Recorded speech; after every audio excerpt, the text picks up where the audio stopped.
আসলে এইবারের নির্বাচন নিয়ে নানান জরিপ আছে। বিভিন্ন সংস্থাগুলো জরিপ করছে। তো এই জরিপে কখনো বিএনপি এগিয়ে যাচ্ছে, আবার কখনো জামাত এগিয়ে যাচ্ছে। তবে র্যাপিডলি আস্তে আস্তে জামাতের বেশ কিছু ঘটনা ঘটছে, যেটা আসলে একটু অস্বাভাবিক ঘটনা। অর্থাৎ 5ই আগস্ট পরবর্তী বাংলাদেশ জামাত ইসলামের যে রাজনৈতিক কৌশল, সেই কৌশলটা আমার কাছে মনে হচ্ছে টোটালি ভিন্ন একটা অবস্থান অতীতের যে কোনো সময়ের তুলনায়। যেমন ধরেন অমুসলিম শাখা খোলা বা অমুসলিমদের মধ্যে তাদের যেই জনপ্রিয়তার কি বলা হয় যে ধরেন মাপকাঠি দাঁড় করানোর চেষ্টা, বিভিন্ন রকম সুযোগ সুবিধা, বক্তব্য বা যাই হোক সবকিছু মিলিয়ে ভিন্ন এক অবস্থান আমরা দেখলাম ত্রিপুরাতে।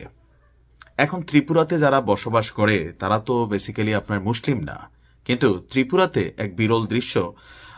আমার দেশ পত্রিকায় একটা ছবি এই মুহূর্তে জামাতের নেতাকর্মীরা খুব শেয়ার করে ভাইরাল করেছেন যে ত্রয়োদশ জাতীয় সংসদ নির্বাচনকে সামনে রেখে খাগড়াছড়িতে 11 দলীয় জোট মনোনীত জামাত ইসলামের প্রার্থী অ্যাডভোকেট ইয়াকুব আলী চৌধুরীর দাড়িপাল্লা প্রতীকের সমর্থনে মারমা এবং ত্রিপুরা জনগোষ্ঠীর উদ্যোগে বিশাল গণমিছিল অনুষ্ঠিত হয়েছে।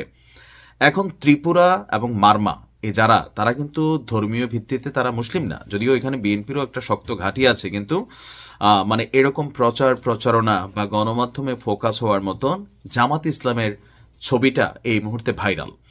গতকালকে 4টায় খাগড়াছড়ি গেট এলাকা থেকে গণমিছিলটি শুরু হয়ে শহরের চেঙ্গি স্কয়ার এবং শাপলা চত্বর প্রদক্ষিণ করে মুক্তমঞ্চে গিয়ে এক সমাবেশে মিলিত হয়। ত্রিপুরা ঐক্য ফেডারেশনের আহ্বায়ক চন্দ্রীনাথ ত্রিপুরার সভাপতিত্বে সেখানে আপনার বক্তব্য রাখেন জামাত ইসলামের যিনি প্রার্থী আছেন তিনি। আর বিশেষ অতিথি হিসাবে বক্তব্য দেন তাও মারমা ঐক্য ফেডারেশনের আহ্বায়ক লিসি ত্রিপুরা, জেলা জামাতের আমির সহ আরো বিভিন্নরা। সমাবেশে এখানে যেটা বলা হয়েছে যে দাড়িপাল্লা যদি বিজয়ী হয় তাহলে এই পিছিয়ে থাকা পাহাড়ি জনগোষ্ঠী যারা আছেন বা এই যে বিভিন্ন কমিউনিটিগুলো আছেন তাদের সকল সম্প্রদায়ের শান্তি, নিরাপত্তা, সম্প্রীতি তারা এখানে নিশ্চিত করবে। এমনকি বক্তাদের অভিযোগ, ওই যে রাজনৈতিক বক্তব্য যে 54 বছর আওয়ামী লীগ বিএনপি জাতীয় পার্টি ক্ষমতায় থাকার পরেও পাহাড়ে আসলে শান্তি ফিরিয়ে আসেনি। সো এই শান্তির দায়িত্বটা জামাত ইসলাম নিতে চায়। যারা এখানে খেটে খাওয়া পাহাড়ি জনগোষ্ঠী আছে তাদের কল্যাণে, বিশেষ করে আপনার আমার কাছে মনে হয় ওইখানে পানির যে সমস্যা, শিক্ষার সমস্যা, পাহাড়ি যে বিভিন্ন সন্ত্রাসী গোষ্ঠী আছে যে সামান্য কিছুতে পাহাড়ি সমতলের মধ্যে ঝগড়া টগড়া লাগাই দেয়। তো জামাত ইসলামের নেতারা বলছেন যে তারা যদি ক্ষমতায় যায়, দাঁড়িপাল্লায় ক্ষমতায় যায়, তাহলে পাহাড়কে শান্ত করা হবে।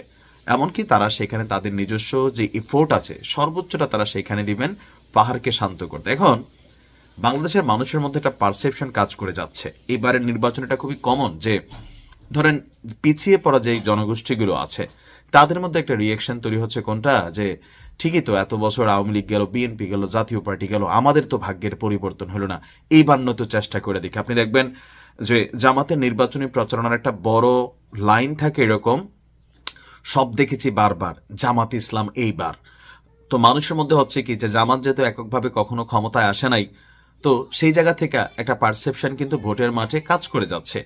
আর বিশেষ করে আমার কাছে মনে হয় সাদিক কায়েমের যে এলাকা, এই পাহাড়ি এলাকার সন্তানই কিন্তু সাদিক কায়েম থেকে শুরু করে ছাত্র শিবিরের ডাকসুতে বড় বড় পদ পাওয়া অনেক পোলাপাইন এই পাহাড়ি গোষ্ঠী থেকে কিন্তু উঠে আসছে, এবং এদের ট্রেনিং, এদের লাইফস্টাইল ওইখান থেকে এদেরকে গড়ে তুলে আনা হয়েছে। সো দৃশ্য তো আপনার কাছে মনে হবে যে পাহাড়ে কিভাবে জামাতের এই বিশাল সাপোর্টিং তৈরি হচ্ছে, বাট ব্যাকগ্রাউন্ডে তারা কি বলা যায় গ্রাস ওয়ার্ক কিন্তু তাদের আছে।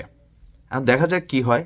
আসলে যত বড় সমর্থন তত বড় যে ভোট তাও না, কারণ বাংলাদেশে যেটা হয় নির্বাচনের আগের দিন বিরিয়ানি টিরিয়ানি খায় হাজার হাজার মানুষ, ভোট পরে পরের দিন 200, এরকমও কিন্তু বাংলাদেশে ঘটে। এখন সময় বলে দেবে কি হতে যাচ্ছে। আসসালামু আলাইকুম।